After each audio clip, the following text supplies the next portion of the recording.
தமிழக வெற்றிக் கழக தலைவர் திரு விஜய் அவர்கள் ஆட்சி அமைப்பதற்கான உரிமை கோரி தொடர்ந்து ஆளுநரை சந்தித்து வருகிறார்.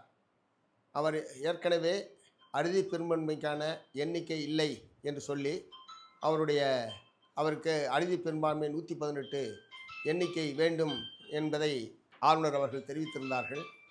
இப்போது அறுதி பெரும்பான்மைக்கான எண்ணிக்கை உறுதிப்படுத்தப்பட்டு அதற்கான கடிதங்கள் எல்லாம் பெற்றதற்கு பிறகு இன்றைக்கு ஆளுநரை சந்திப்பதற்கு இப்போது மாலை அனுமதி கேட்டபோது சந்திப்பதற்கு அனுமதி மறுத்திருப்பது என்பது வன்மையான கண்டனத்துக்குரியது.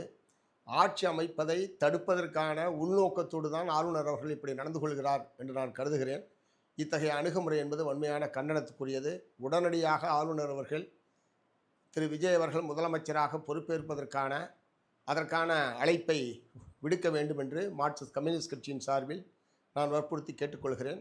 ஆளுநருடைய இந்த அணுகுமுறையை கண்டித்து தமிழக வெற்றிக் கழகம் மற்றும் அந்த அரசு அமைப்பதற்கு ஆதரவு தெரிவிக்கக்கூடிய கட்சிகளினுடைய தலைவர்கள் கூடி அடுத்த கட்ட நடவடிக்கை சம்பந்தமாக தீர்மானிப்போம் என்பதை தெரிவித்துக் கொள்கிறேன்.